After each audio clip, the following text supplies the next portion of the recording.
All right, guys, welcome back to the channel. We are back in the shop today with a little bit of a busy day planned out.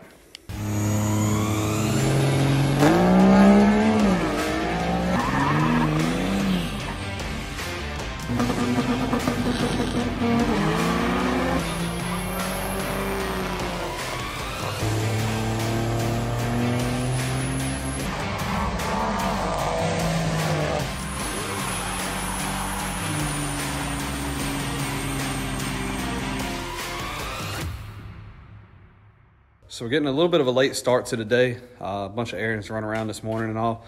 But this afternoon we are slam packed with work. So I've got Trevor coming over to give me a hand to try to knock some of this stuff out. And I think Brandon and Nathan are gonna try to swing by later on this afternoon too and try to help a little bit. But anyways, first things first. We have finally got the parts in for this rig right here. So anyways, all the transmission components are now in, minus the torque converter. That's showing that it's going to be here Monday. So we have to get this thing loaded up. I'm probably going to put the battery charger on it and make sure it's all charged up, ready to go, so we don't have to jump it or do anything stupid later on. But anyways, we are going to get this loaded up so that we can get it up to TRE and let those guys work their magic on the transmission, getting the solid input and all of the other goodies thrown in here to get it ready for a good part of the race season, hopefully. The second thing is, last week on the way to the car show, going through a lot of stoplights, a lot of, I guess you would say, heavy acceleration because I was getting frustrated because I hit every red light in town, it seemed like. I noticed the mega cab was starting to run kind of warm, and transmission started getting warm, everything. So on the way home, it tried to do the same thing, not transmission-wise, but the coolant was getting kind of warm. So when we got home, I checked, and it was a little low on coolant. I filled it up, and later on in the week, I drove the truck without a trailer, and every time I accelerated from a stop to, say, 55, 60 mile an hour cruising speed, normal driving, the temp would climb a good 10 to 15 degrees just accelerating, and I'm not really happy with that. I've never sat there and actually watched the thermostat or the temp gauge to see what it's doing during acceleration. You just kind of glance at it, make sure everything's running like it should, but it seemed like it was heating up a whole lot quicker than it should. So I don't know if I've got an air pocket in there from where it got low on coolant or if I have something else going on. So before we tow the old blue truck up to TRE tonight, I'm gonna change out the thermostat and water pump on that truck, drain the coolant, put some fresh coolant in it, make sure there's no air pockets in it. And hopefully that'll solve whatever issue we had going on, because next weekend, as many of you know, is Rudy's. So good little road trip we have coming, and I just want to make sure everything's 100% with the mega cab before we head that way. And last but not least, finally, everything is here to start working on the crew cab. So this afternoon / tonight, however you want to say it, we're going to go ahead and tear this thing apart, get the head pulled off, swap the gasket. It doesn't seem to be leaking anything, just normal driving or anything. I could probably cinch it down with 625s and send it to be all right. But with Rudy's being such a big event, I don't want to take a chance of driving that far, getting everything ready, and then get down there and end up having a head gasket issue. So we've got the time, we've got the stuff to do it. We're going to go ahead and get everything swapped out. Also, a huge shout out to the guys over at Select Wheel Group. They were able to get me 625s in just a couple days. Tim had a fresh head gasket laying around, so I swung by his shop and picked that up for the truck. So along with the festivities of getting the mega cab right, towing Trevor's truck up to Tim's, and then everything else, we're going to try to work on old dad bod back here. And hopefully, if not tonight, tomorrow afternoon, we'll try to get it buttoned up. So I'm going to try to film as much as I can, try to show you guys what all goes into it. But kind of crunched on time, so I don't know how much footage we'll actually get. I don't know how time is going to allow, but what I'm thinking about trying to do is taking this truck here. We're going to go ahead and, like I said, pull the head, pull the studs, put 625s in, new gasket, all of that, put it all back together. What I'm considering doing is going ahead and taking the ARP 2000s that came out of here and throwing them in the mega cab. If we have enough time, I might try to go ahead and do that probably tomorrow afternoon, just to show you guys that method as well, because like I said, I mean, it's all personal preference, but me personally, I'm not scared of it. And like I said, most of you guys won't be either. It's a whole lot easier, a whole lot less time consuming, and in my opinion, it's just as reliable. So anyways, we're going to get to pulling crap apart. We're going to get the mega cab pulled in here, start draining coolant, and start snatching parts off all these trucks. And one last thing, this here is the battery charger I'm using. So this is an Optima specific battery charger. It's really neat. It's a battery maintainer, I should say, but it has like 5 or 6 different settings depending on which battery type you have, whether you have a Optima style starting battery, deep cycle, motorcycle or power sports, or an auto marine battery. You select your battery type, and then it runs through a self-check cycle, and then it will automatically run through the 4 or 5 different programs it has. It'll do whatever the battery needs to get it healthy. And then when everything is checked and make sure everything good, then it goes to a maintain cycle. And that's what I've been doing. And for the last couple weeks that I've been doing this, the crew cab's been starting perfectly fine and doing well. So we're going to throw this over on Trevor's truck real quick to make sure his Optima, which likes to die just like mine, is the way that it needs to be, so that we can drive it up on the trailer later on without too much hassle.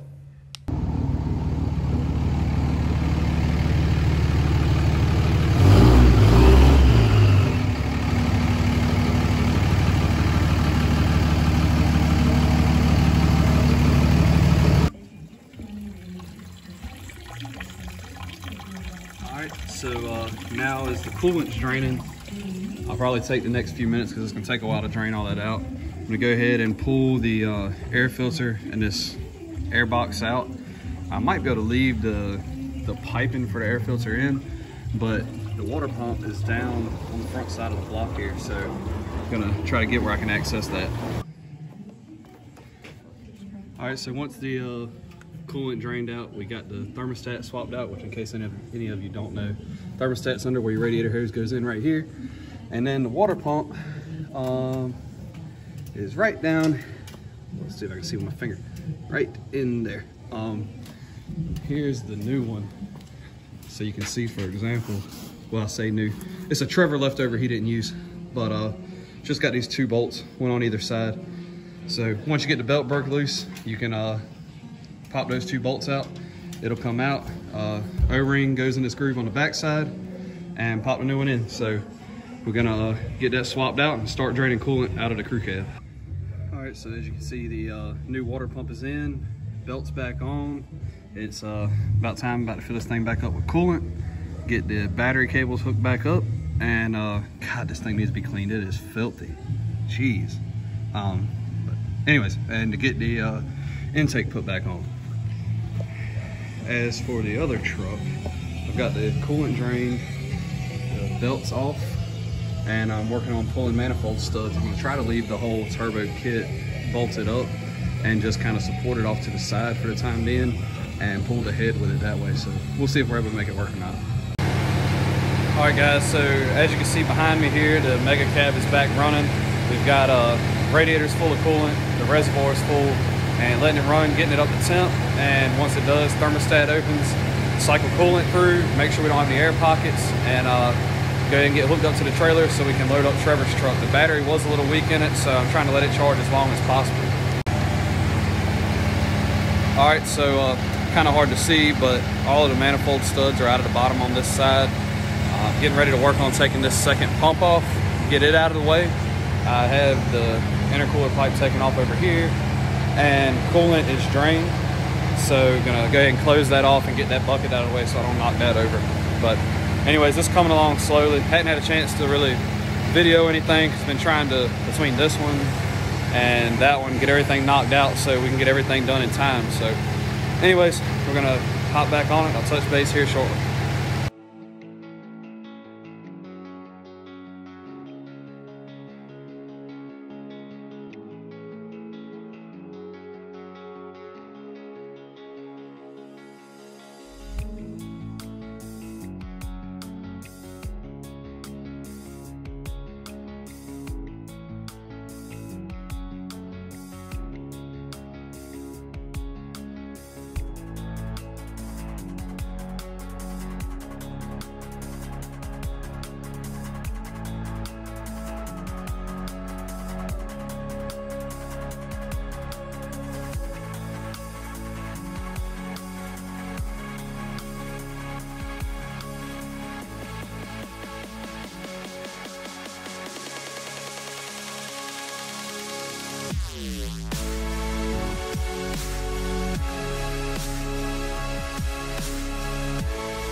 That's nice. Much rather be doing this with a 7.3, but Look at that. The whole fucking all right, so I know I told you guys I'd try to video stuff as much as I could, but I knew that was gonna kind of get thrown off a bit. We were kind of trying to rush, get this stuff knocked out, and videos kind of got thrown to the wayside. But anyways, I'll show you guys where we're at. Quick shout out to Brandon. He assembled the topside creeper for us while we were working on this, so that made it nice for the second half of the job. But anyways, the stuff's going back together pretty good. We got the old head gasket out, and I'll get some footage of that, show you guys what it looks like. But anyways, we the head's back on, new gasket in, everything's torqued down, so we're getting ready to start putting the valve train components back in, and all the accessories, I guess, thrown back on, and hopefully here before too long we'll have this thing fired back up. Last night Nathan came by and gave me a hand. I really appreciate his help, by the way. That made things go a whole lot smoother. But he came by and gave me a hand with pulling the head off, checking everything over, and we started putting it back together last night. Had a bunch of stuff come up, so it ended up being a late night between everything else and then trying to work on this too. So we called it quits and figured we'd start back on it today. But anyways, I'm about to start wrapping this thing up. I think Nathan's gonna swing back by and give me a hand with wrapping everything up. And then once we get it running, everything retorqued, we're gonna go out and take the draggy and see if we can't figure out a 770 tune for this thing. So anyways, get to throwing this thing back together and we'll touch base shortly.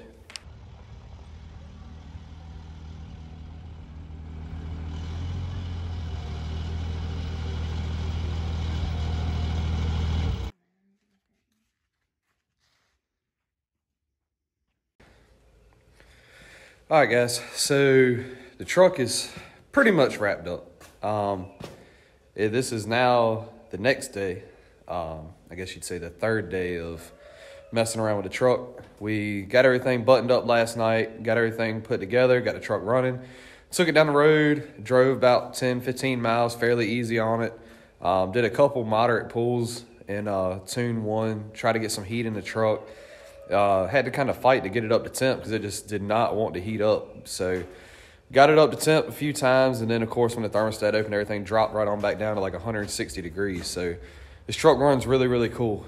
But anyways, we got it up to temp a few times, brought it home, put a fan on it to try to cool it down as quick as we could, but it was taking forever. So we decided, you know what, go ahead and call it quits, have an early night, and went to town, got some dinner, hung out. So today everything is nice and cool. We've got the rockers pulled off and ready to go ahead and do a quick retorque, check the valves, put everything back together, and then today we're gonna go out and play a little bit. Nathan, his truck out at Truck Wars, if you recall the Truck Wars video, he was able to get out and run a couple really low 7-second passes and then eventually got down in the 6s. He's got 2 tunes that are set up for 670 and both of them got him really close. He also has a 770 tune, so we're gonna head out and see how good Larson is with that 770 right up. I got a feeling he's gonna be pretty much on the money, so we'll see how they do. Well, as you guys know, with my truck, I have Ryan tuning it, and when he wrote the tunes, my only specifications were, you know, I just don't want to throw rods.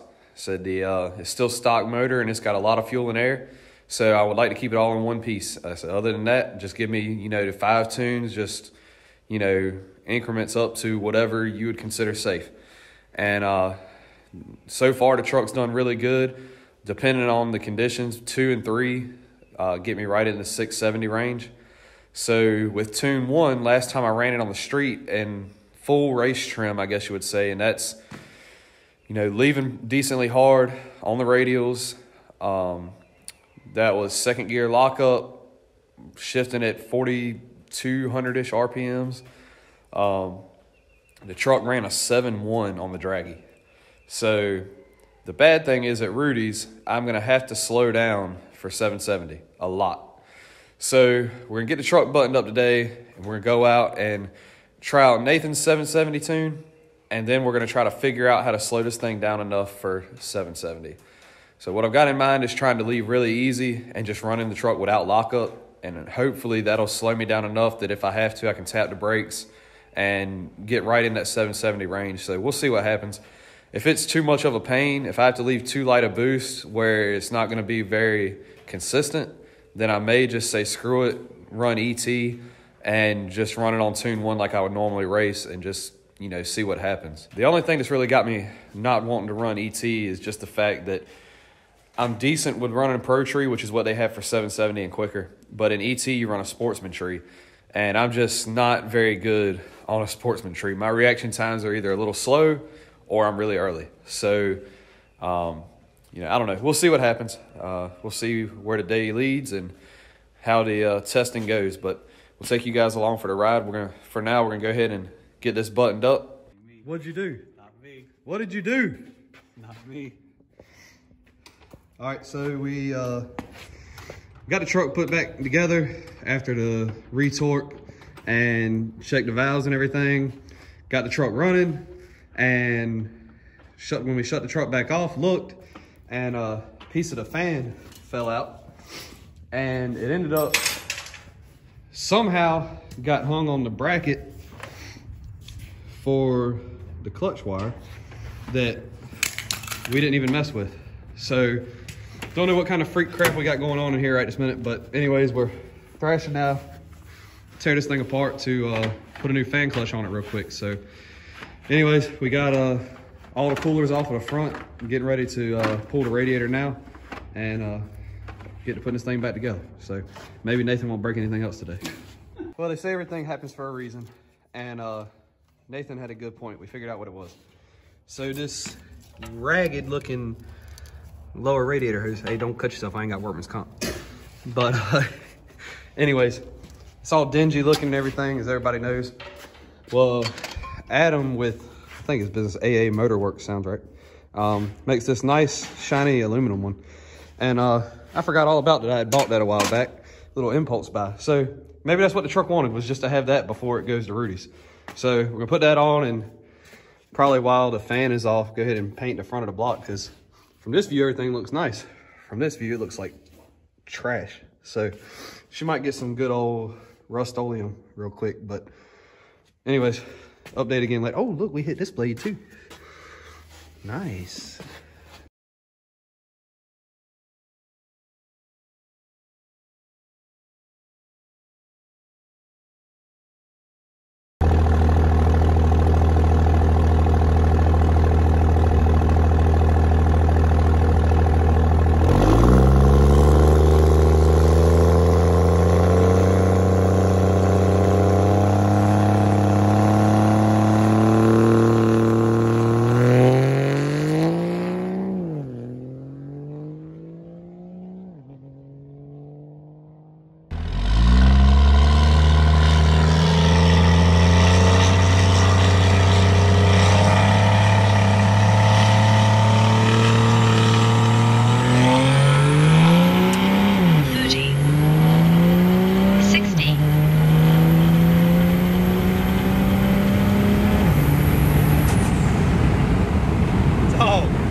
All right, so as you can see behind me here, the truck is loaded up. Nothing strapped down or anything, but the truck is on the trailer and we are getting ready for Rudy's.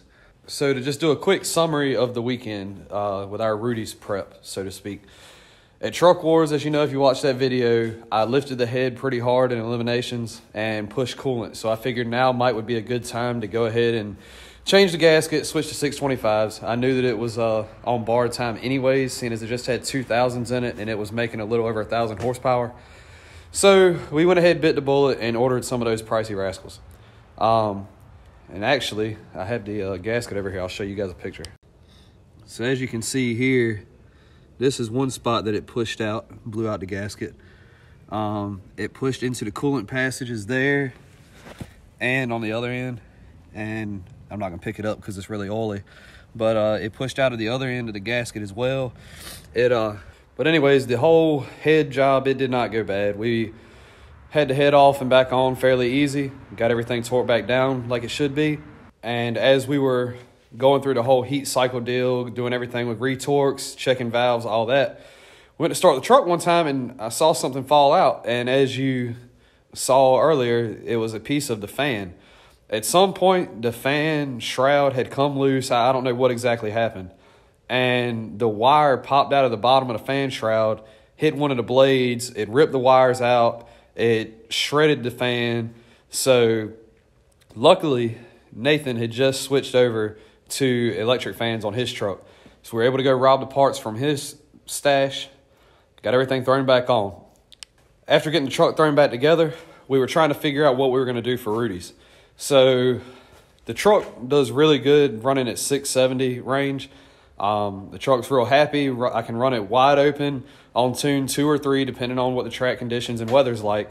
And it runs right there in the 670 range. Perfect. Well, the issue is at Rudy's, being an ODSS event, you know, they're really strict on safety rules, and this truck does not have a cage. So I was trying to figure out what to do. There is kind of a gray area where you can run ET and dial in whatever time you want, and you can most of the time get away with it. So I could technically dial in 670 and ET, but the issue is I suck on a sportsman tree. So the next best thing for me to do is to get on a pro tree with 770 index. Well, the problem with 770 is wide open in a full race trim. The truck runs like a 7.1 or a 7.2 on tune 1. So we talked a lot this weekend while we were getting everything thrown together and said, you know what? We're going to go out, do some test hits with the draggy, and see what we can come up with. As you can see earlier, I made a couple passes with the draggy. The first time when I left at 10 pounds, it had a crap 60 foot. It was like a 2.1 60 foot, and it ran a 7.8. That was leaving at 10 pounds and no lockup through the whole entire pass. The second hit, I left at 15 pounds, again, no lockup through the whole pass, and that went 760.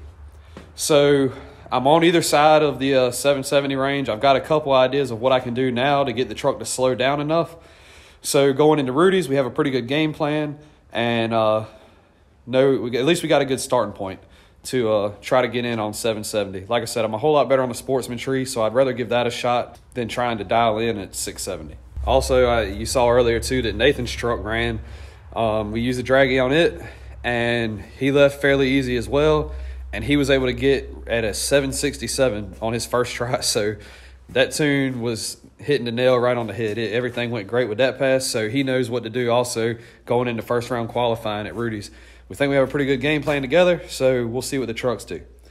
But anyways, we're going to get ready to button things up out here in the shop. Thank you guys for watching. I'm sure I'll see a ton of y'all out at Rudy's, so look forward to that. Until then, y'all have a good one. Thanks for stopping by.